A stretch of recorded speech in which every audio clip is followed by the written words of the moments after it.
గౌతమ్ గారు నమస్తే సార్. నమస్తే అండి.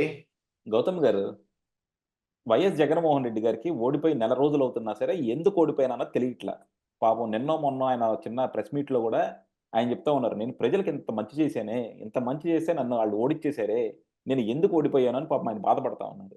కాకపోతే ఆయన ఎనకున్న మంత్రులేమో అంటే మాజీ మంత్రులేమో, వాళ్ళు ఒకళ్ళనొకళ్ళని దూషించుకుంటున్నారు. నీ వల్ల మేము ఓడిపోయాం అంటే, నీ వల్ల ఓడిపోయాం అని.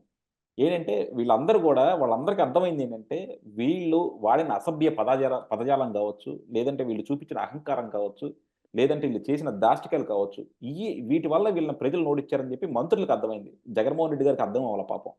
కాకపోతే ఏంటంటే వాళ్ళు అది నేను చేయలేదు వాడు చేశాడు. వాడు చేయడం వల్ల నేను ఓడిపోయానని వీడనుకుంటాడు. వీడు చేయడం వల్ల నేను ఓడిపోయానని వాడనుకుంటాడు. ఇది వాళ్ళ పరిస్థితనమాట. ఏంటి సార్? దీన్ని ఎలా చూడాలి మనం? అసలు చూడొద్దు ఆ! దాన్ని. అసలు చూడాల్సిన పనే లేదు. ఆ!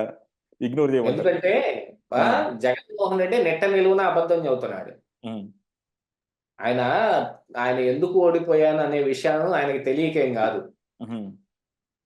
ఆయన ఇప్పుడు మళ్ళీ ప్రజల్లోకి రాటానికి గాని, మళ్ళీ ఏదైనా ఒక అంశం ఎత్తుకొని మళ్ళీ ప్రజల్లోకి తిరగటానికి ఏముందా అని ప్లానింగ్ చేసుకుంటా ఉన్నాడు.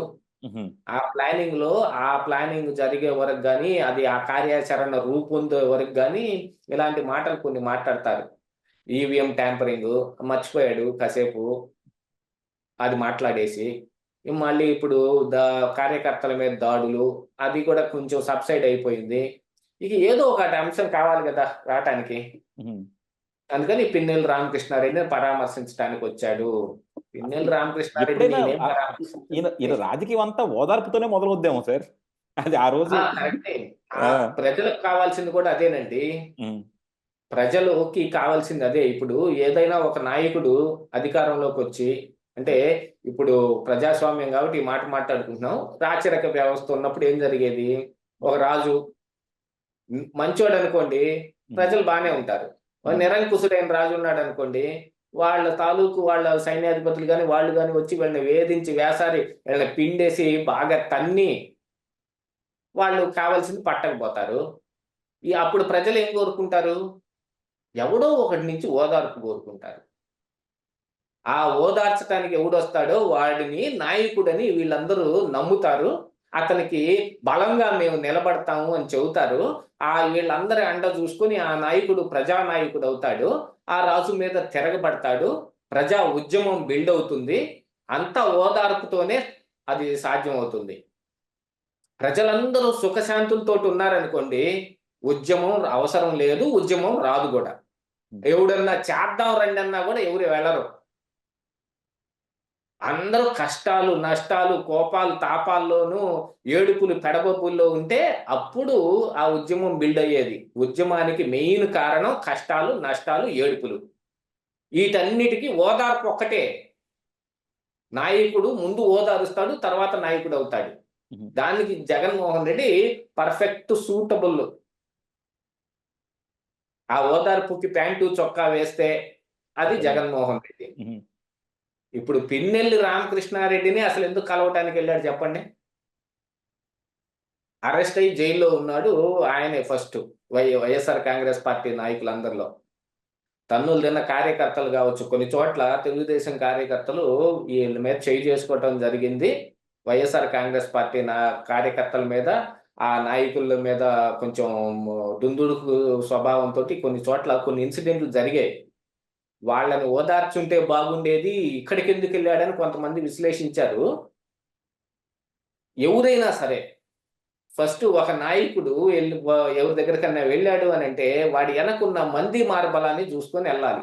హ్మ్. అలాగా ఇంకొక నాయకుడినే ఓదార్చడానికి పోతారు. అందుకని పిన్నెల్లి రామకృష్ణారెడ్డి దగ్గరికి వెళ్ళింది. ఈ కార్యకర్తలు వీళ్ళ దగ్గరికి వెళ్తే వాళ్ళెవరు జనాలకి తెలీదు గదా! అది హ్యాపెనింగ్ గాదు గదా! హుహు. ఎప్పుడైనా సరే యూట్యూబ్‌లో కూడా మనం ఏం జేస్తాం, ఏదన్నా మంచి వీడియో మనకు బాగా పట్టున్న సబ్జెక్టు మనం చెప్పామనుకోండి, వ్యూస్ హ్మ్. ఏం రావు. హ్మ్. అప్పటికప్పుడు లైమ్ లైట్‌లోకొచ్చిన బాగా ఎంత దిక్కుమాలిన అంశాన్నైనా సరే, మనం విశ్లేషించామనుకోండి, కొన్ని వ్యూస్ ఒస్తాయి. దాన్ని ఎక్కువ మంది చూస్తారు. దానికి కారణం ఏంటి? హ్యాపెనింగ్. అది లైమ్ లైట్‌లో ఉండటం. అలా లైమ్ లైట్ లో ఉండటానికి ఇప్పుడు జగన్మోహన్ రెడ్డి ప్రయత్నం చేస్తా ఉన్నాడు. అలాగా ఆ ఉద్దేశంతో ఆయన వెళ్ళాడు. కాకపోతే ఇప్పుడు వెనకొచ్చిన మీరు చెప్పారు ఇందాక మంత్రులందరూ నీ వల్ల అంటే నీ వల్ల అని. ఇంతకుముందు పాట ఒకటి ఉండేది కదా! నీకంటే పెద్ద చవట అయ్యను నేను. నీకంటే పెద్ద చవట అయ్యను నేను అని. హ్మ్. అలాగా ఇప్పుడు నేను ఎందుకు ఆడు నేను చవటాయని అని అనుకుంటున్నారంటే, అప్పుడు ఆ హీరోయిన్ ఎవరో ఎంత పెద్ద చవటాయి అయితే వాడిని చేసుకుంటానందేమో. మరి హ్మ్. అట్లా అనుంటారు. ఇప్పుడు మరి ఒకళ్ళ మీద ఒకళ్ళు నెపం నెట్టుకోవాలిగా. నేను బాగానే ఉన్నాను. మనిషి యొక్క నైజం గూడా అదే గదా! నేనన్నీ మంచిగానే చేశానయ్యా. వాడే మొత్తం తప్పు చేశాడు. అది మొత్తం మా అందరికి పూసాడు. వాడి వల్ల ఓడిపోయాం. నిన్న జగన్మోహన్ రెడ్డి మాట్లాడుతుంటే నాకు ఎనకిద్దరు కనపడ్డారు. ఒకటి అంబటి రాంబాబు, 2 అనిల్ కుమార్ యాదవ్. హుహు. మరి వీళ్ళిద్దరూ ఎదురెదురు పడితే నీ వల్ల అని తిట్టుకోక ఏం చేస్తారండి? అందులోనూ అసలు ఫస్టు అసెంబ్లీలో బుల్లెట్ దిగిందా లేదా అంది నువ్వు గాదు. అంతా హ్మ్. నీ వల్లే జరిగింది అని అంబటి రాంబాబు అంటాడు. హ్మ్. మేము చెప్పావులేవోయ్ నీ చరిత్ర ఎవడికి తెలీదు. నీ అరగంట చరిత్ర ఎవరికీ ఆ! తెలీదు. నీ అరగంట చరిత్ర ఎవడికి తెలీదు. ఆ! ఓన్లీ మసాజేనా ఇంకేమి లేదా? పోలవరం నాకసలేం తెలీదు. హ్మ్. డయాఫ్రామ్ వాల్ అసలు అర్థం గాలేదు. నీలాంటి పిచ్చోడిని పెట్టుకున్నందుకు నా దగ్గర నుంచి తీసేసి నీకిచ్చారు. నువ్వేమో మొత్తం కొంపు చేశావు అని ఆయన అనలేడా? అట్లానే జరుగుతాయి. నీ వల్లంటే నీ వల్ల అని. అసలు మొత్తం ఓడిపోయింది జగన్మోహన్ రెడ్డి వల్ల. ఆ విషయం వాళ్ళకి అర్థమైందా? అంత మరి ఆ అర్థమైంది విషయం చెప్పుకోలేరుగా. జగన్మోహన్ రెడ్డితో చెప్పగలరా వాళ్ళు? అర్థమైంది చెప్పుకోలేరు కదా! చెప్పుకోలేరు గదా! హ్మ్. అదే యాహ్! ఇది చెబుతారు చూడండి. ఆహ్, సామెత కూడా ఒకటి. ఆడలేక మధ్యలో ఓడని ఏడ్చాడన్నట్టు, హ్మ్. వీళ్ళు ఆడలేదు. జగన్మోహన్ రెడ్డి ఆ మధ్యలో కూడా ఓడుగానే ఉంది. అంతా ఇదంతా వాళ్ళకి ఫ్లూక్‌లో వచ్చిన ఒక అధికారంతోటి వాళ్ళకి ఏమి అర్థం గాని పరిస్థితుల్లో ఏం చేశారో వాళ్ళకే తెలియలా. మరొకసారి గెలిస్తే ఈ నోరు అంతా తగ్గించుకుంటారు. వాళ్ళే తగ్గించుకుంటారు. జగన్మోహన్ రెడ్డి కూడా తగ్గిస్తాడు. ఎందుకంటే ఇంకొకసారి దానివల్ల ఎంత నష్టం జరిగిద్దో తెలుసు గాబట్టి. ఆల్రెడీ ఇప్పుడు అర్థమయింది గాబట్టి. అంతకుముందు అనుభవం లేక అలాంటివి జేశాడు. ఇప్పుడు గూడా అంతే. ఒక ఏదైనా ఒకటి జరిగినప్పుడు ఓటమిని ఎవడు అంగీకరించే స్థితిలో ఉండడు గదా! జగన్మోహన్ రెడ్డే అంగీకరించలేదు. నేను బానే జేశాను. ద అన్ని చేయటం మూలానే ఓడిపోయాను అని. అన్ని జేస్తే ఎందుకు ఓడిపోతారండి? అప్పుడు చంద్రబాబు నాయుడు గూడా అదే చెప్పాడు. యాహ్! ఆంధ్రప్రదేశ్ రాష్ట్రాన్ని నేను భయంకరంగా అభివృద్ధి చేశాను. మన రాష్ట్రానికి ఎన్నో నిధులు తీసుకొచ్చాను. ఎన్నో కొత్త కంపెనీలు తెచ్చాను. ఆహ్, ఈ చిట్ట చివరి రోజుల్లో నేను పెన్షన్ పెంచాను. పసుపు, కుంకుమ ఇచ్చాను. ఇన్ని చేసిన ప్రజలు నన్నెందుకు ఓడించారు అని చంద్రబాబు నాయుడే అనుకున్నాడు. జగన్మోహన్ రెడ్డి అనుకోవటంలో ఆశ్చర్యం ఏంటండి? అన్నీ తెలిసి అంత పెద్ద అనుభవం ఉన్న వ్యక్తి ఎన్నో అన్ ఒడిదుడుకుల్ని పార్టీలో చూసిన తర్వాత, అంటే రాజకీయంగా ఎ చూసిన తర్వాత ఇద్దరికీ ఒక తేడా ఉంది సార్. చంద్రబాబు నాయుడు నిజంగా పాపం చాలా చేశారు. ఆ రోజు అమరావతి అంత ల్యాండ్ పూల్ చేయడం గావచ్చు, కట్టటం గావచ్చు, అలాగే పోలవరం నిర్మించడం గావచ్చు, కియా పరిశ్రమ తేవటం గావచ్చు, లేపోతే మీరన్నట్టు పెన్షన్‌లు పెంచడం గావచ్చు. ఆయన చేసినయన్నీ చాలా చేశాడు. కాకపోతే ఆయన చేసిందేంటంటే, వైఎస్ఆర్‌సీపీ చేసే విష ప్రచారాన్ని ఎదుర్కోవడంలో విఫలమయ్యారు. అది ఆయన గుర్తించల. కానీ జగన్మోహన్ రెడ్డి ఆయన ఏమీ చేయలేదు. ఏమీ చేయకుండా ప్రజల్ని టార్చర్ పెట్టారు. ము రాజధాని కట్టకుండా 3 రాజధానులన్నారు. పోలవరం ఆపేశారు. అలాగే ప్రజల్ని హెరాస్ చేశారు. ఇన్ని చేసి కూడా ఇంకా ఆయనకి నేనేం చేశానో తెలియలేకపోవడం అన్నది మాత్రం విచిత్రం అన్నమాట. ఆళ్ళిద్దరూ ఎందుకు ఓడిపోయామో తెలుసుకోలేకపోవడంలో మాత్రం ఒక తేడా ఉంది. అలాగనే అట్లాగా తేడా ఉందని మాత్రం అనుకోకూడదు. ఓకే. మాట్లాడిన మాట ఒకటే గదా! అదే ఒకటే. ఆ! మాట్లాడిన మాట ఒకటే కాబట్టి, హ్మ్. ఎందుకు ఓడిపోయామో నాకు తెలుసు అని ఎందుకు అనలేదు చంద్రబాబు నాయుడు అదే. ఆ ఆ విష రోజు? ప్రచారం తెలుసుకోలే ఆయన. ఇప్పటికి ఆ తెలుసుకోలేదు విష అది. ప్రచారం మూలాన ఓడిపోయాను అనేది ఆ రోజు ఆయన గుర్తించలేదనేగా? అదే. హ్మ్. అంటే జగన్మోహన్ రెడ్డి కూడా గుర్తించలేదు. గుర్తించకే చెప్పారు. ఇద్దరు అదే మాట చెప్పింది. ఎందుకు ఓడిపోయామో తెలియలేదు అని. అదే. హ్మ్. అలాంటిది వాళ్ళకి తెలుసు. ఎందుకు ఓడిపోయామనేది తెలుసు. అన్నీ అంతా బాగా తెలుసు. ఆ రోజు జగన్మోహన్ రెడ్డి ఇచ్చిన హామీల మూలాన ఓడిపోయాడు. ఏమీ చెయ్యక గాదు అనే సంగతి ఈ రోజుకి ప్రజలకందరికీ తెలుసు. జగన్మోహన్ రెడ్డి ఇచ్చిన హామీల్లో ప్రతి ఒక్క వ్యక్తి ఒక ఏదో ఒక లబ్ధి జరిగే హామీ ఉందందులో.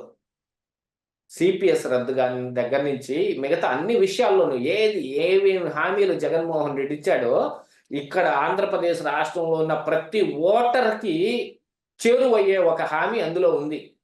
అంత హామీ లభించిన తర్వాత చంద్రబాబు నాయుడిని ఎందుకు ఎన్నుకుంటారు చెప్పండి? హుహు. అది అక్కడ ఉన్న తేడా. ఇప్పుడు జగన్మోహన్ రెడ్డి మీద ఎంత వ్యతిరేకత ఉందో, ఆ వ్యతిరేకత మొత్తాన్ని మూటగట్టుకున్నారు వీళ్ళు.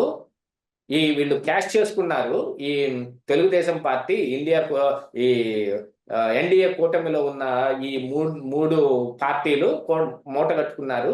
ఈ విద వ ఈ వ్యతిరేకత మొత్తాన్ని వాళ్ళకి ఓటు బ్యాంక్ లాగా ఆకట్టుకోవటం జరిగింది. అందులో ఇప్పుడు కమ్మ, కాపు కులస్తులు మొత్తం పోలరైజ్ అవ్వాల్సిన పరిస్థితి తీసుకొచ్చి పెట్టాడు జగన్మోహన్ రెడ్డి. హ్మ్. పవన్ కళ్యాణ్‌ని ఎంత హేయకరమైన మాటలు మాట్లాడాడో, కాపు కులం మొత్తం పోలరైజ్ అయిపోయింది. జనసేన పార్టీకి కన్ఫైన్ అయిపోయారు. జగన్మోహన్ రెడ్డిని నిట్ట నిలువున వదిలేశారు. 19లో కాపులు మొత్తం ఆయనకే ఓటేశారు. అది పవన్ కళ్యాణే చెప్పాడు. నాకు ఓట్లేయలేదు మీరు వాళ్ళకే ఏశారని. హ్మ్. మరి కమ్మ వాళ్ళందరినీ పోలరైజ్ చేశారు. ఎందుకంటే కమ్మోళ్ళు ఈ ఉన్నోటిల్లో సగం టీడీపీ వైపున్న, సగం కాంగ్రెస్ పార్టీ వైపు ఉంటారు. ఆ కాంగ్రెస్ పార్టీ వైపు ఉన్నోళ్ళు అలాగా ట్రాన్స్‌ఫర్ అయ్యి వైఎస్ఆర్ కాంగ్రెస్ పార్టీకి కూడా వచ్చారు. కానీ అక్కడ జరిగిన అవమానానికి ఉంది చూడండి, మొత్తం పోలరైజ్ అయిపోయారు. అవును. వీళ్ళందరిని చూసి రెడ్లు భయపడ్డారు. ఈ ము ఈ ఈ 3 కమ్యూనిటీలు ఏమిటి? రాష్ట్రంలో కమ్యూనిటీలో ఉన్న కొంతమంది కొంత ఏరియాని ప్రభావితం చేయగలిగిన వ్యక్తులున్నారు అందులో. వాళ్ళందరినీ జగన్మోహన్ రెడ్డి దూరం చేసుకున్నాడు. ఈ 3 పోలరైజ్ అయిపోయినియి. ఇప్పుడు జగన్మోహన్ రెడ్డికి కూడా 1,32,00,000 పైచిలుకు ఓట్లు ఎందుకొచ్చాయి చెప్పండి? ఆయనిచ్చిన సంక్షేమ పథకాలని లబ్ధిదారులే గదా వాళ్ళందరూ. దాంతో పాటుగా వైఎస్ఆర్ అభిమానులే గదా వాళ్ళందరూ. దరిద్రంగా 11 సీట్లకే ఒక పరిమితం అయిపోయినప్పటికీ 1,32,00,000 ఓట్లు ఎలా వచ్చాయి చెప్పండి? అదే అంటారు. ఇప్పుడు ఒక ఏదన్నా ఎన్నిక జరిగిందనుకోండి. ఆ ఎన్నికలో గెలిచిన వాడికి ఓ 1,00,000 ఓట్లు వచ్చినియంటే, ఓడిపోయిన వాడికి ఒక 90,000 ఓట్లు వచ్చినియంటే 10,000 మెజారిటీ కౌంట్ జేస్తారు. వాడికొచ్చిన 1,00,000 ఈయనకొచ్చిన 90,000 వీటన్నిటిని కలిపే కదా మరి ఓట్ల కింద లెక్కేసుకుంటాం. వీళ్ళందరే గదా మరి ప్రజలందరూ. ఓడిపోయిన వీళ్ళను గూడా నమ్మి 90,000 మంది ఓటేశారు. ఆ విషయం గుర్తుంచుకోవాలి. నంబర్ గేమ్ దగ్గర ఆ నంబర్‌లు ఎటైనా మారిపోయుండొచ్చు. అవును. జగన్మోహన్ రెడ్డి కూడా 39.37% ఓట్లొచ్చాయి.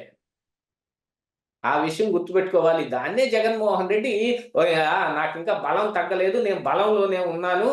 రే వచ్చే ఎన్నికకి గ్యారంటీగా కొడతానని ఒక నమ్మకం పెట్టుకున్నాడు.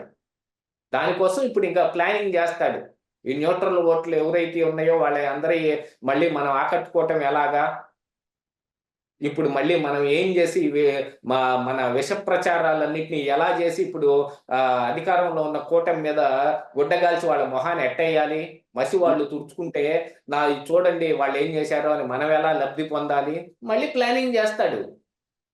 కానీ ఈ మంత్రులు వీళ్ళందరూ ఇప్పుడు జగన్మోహన్ రెడ్డి వెనకిడితే ఉంటారని గూడా లేదు. నాయకులు కప్పగంతులేసేవాళ్ళే. ఏ ఒక్క నాయకుడు మంచి నాయకుడు ఉండాడు, వీడు గొప్పోడని చెప్పటానికి ఎవరు లేరు. ఒక్క అందరూ పార్టీలు ఒక్క మారేవాళ్ళే ఉంటారు. చంద్రబాబును, జగన్మోహన్ రెడ్డి తప్ప ఎవ్వరు గూడా ఆ పార్టీకి అఫిలియేటెడ్‌గా ఉండరేమో. ఆ! ఉండరు. హ్మ్. వెళ్ళలేక నారా లోకేష్ మిగులుతాడేమో. అంతే. ఆ! అవసరం వస్తే ఎటు నుంచి ఎటైనా జంప్ జేస్తారు. అవును. అలాంటోళ్ళు ఇప్పుడు పార్టీల నిండా ఉన్నారు. రాజకీయాలు అందుకే భ్రష్టు పట్టిపోయినియి అనేది. వాళ్ళు నాయకులు అట్లానే మాట్లాడుకుంటారు. కానీ కిందుండే ప్రజానీకం ఉంటారు చూడండి. ఇంకా జగన్మోహన్ రెడ్డి అంటే కోసేసుకునే వాళ్ళు ఉన్నారు. అది కన్ఫర్మ్‌గా మనం గుర్తించి తీరాలి. హ్మ్. అది అలా మొత్తం. గుర్తించలేదనుకో నెక్స్ట్ టైము దెబ్బ కొట్టేది వాళ్ళే. అవును. అందుకని ఈ నాయకులు మాట్లాడే మాటలతోటి ఏముండదు. పైన జగన్మోహన్ రెడ్డి, కింద ఓటరు. పైన చంద్రబాబు నాయుడు, కింద ఓటరు. కిన్ జ చంద్రబాబు నాయుడు కూడా 23 సీట్లకే పరిమితం అయిపోయిన రోజున కూడా వాళ్ళకి 40% ఓట్లొచ్చాయి. హుహు. అది గుర్తించని జగన్మోహన్ రెడ్డి వాళ్ళందరిని విస్మరించటం మూలాన ఈరోజు ఈ దుస్థితొచ్చింది. స్టాలిన్ లాంటి వాడు అలాంటి వాటన్నిటిని కూడా గుర్తించి, ఆ అమ్మ క్యాంటీన్ ఉంటే దాన్నేదో పగలగొట్టకపోతే అట్లానే ఉంచేయటం. జయలలిత ఫోటోని ఎక్కడన్నా పెట్టున్న దాన్ని అవతలనే ఉంచటం. ఇవన్నీ ఎందుకు చేస్తాడు చెప్పండి? ఆ వాళ్ళకి ఆ ఏఐడిఎంకే వాళ్ళకి ఉన్న ఓటు శాతం ఏదైతే ఉందో వీళ్ళ వైపు టర్న్ ఆ! ఆఫ్ చేసుకుంటానికి ఇది బాగా ఉపకరిస్తుంది. హ్మ్. ఎందుకంటే జయలలిత ఇప్పుడు లేదు. ఆవిడని గౌరవించటంలో ఈయనకి వచ్చే నష్టమేమి లేదు. అవును. ఆ ఫోటోలు ఉంచటంలో ఇతనికొచ్చే నష్టమేమి లేదు. అది చేసినందు మూలాన 4 ఓట్లు జయలలిత అభిమానులు ఎవరైనా స్టాలిన్ గొప్పోడు నిజంగా జయలలిత ఫోటోని ఆవుంతనే ఉంచాడు. ఆవిడ పేరు ఆవుంతనే ఉంచాడని స్టాలిన్‌కి ఓటేసినా వేస్తారు గదా! అలాంటివి జరగాలిక్కడ. అలాంటిది ఏదైనా ఎవరైనా సరే ఇప్పుడు చంద్రబాబు నాయుడైనా, జగన్మోహన్ రెడ్డి అయినా ఎవరు అధికారంలో ఉన్నా సరే, ప్రతిపక్షాన్ని లేకుండా చేద్దాం అనే విషయాన్ని ఆ ఇద్దరు అనుకునేవాళ్ళే. కానీ ఆ చెయ్యటం ఆచరణలోకి తెచ్చేటప్పటికి ఏం జేస్తున్నారు, ఆ నాయకుల మీద కాన్సంట్రేట్ జేస్తున్నారు. ఆ నాయకుల మీద గాదు, వాళ్ళకున్న శాతం ఓట్ల మీద కాన్సంట్రేట్ జేసి, వాళ్ళని గ్రాబ్ జేసేయాలి, వాళ్ళని లాగేసేయాలి. దానికి ఏం పన్నాగం పన్నాలో ఎవ్ వాళ్ళు పన్నుకోవాలి. యాహ్! అది చెయ్యాల్సిన అసలు పని. ఈ కొసరుగా ఉన్న ఈ నాయకులు, ఈ తిట్టుకునే నాయకులు వీళ్ళుంటారు చూడండి. నువ్వు చవటంటే నువ్వు చవట, నువ్వు ఎదవంటే నువ్వు ఎదవ అని. వీళ్ళతోటి ఏ కోశాన ఉపయోగమే లేదసలు. అవును. యాహ్! డెఫినెట్‌గా సార్. యాహ్! చూద్దాం. ఎందుకంటే ఈళ్ళేంటంటే ఇలాగే తిట్టుకొని రేపొద్దున ఇంకో పార్టీ ఎతుక్కుంటారు. ఎందుకంటే ఈ మా నాయకుడు ఈళ్ళని కంట్రోల్ చేయట్లేదని. ఇయన్నీ మనం చూస్తానే ఉన్నాం అనాదిగా.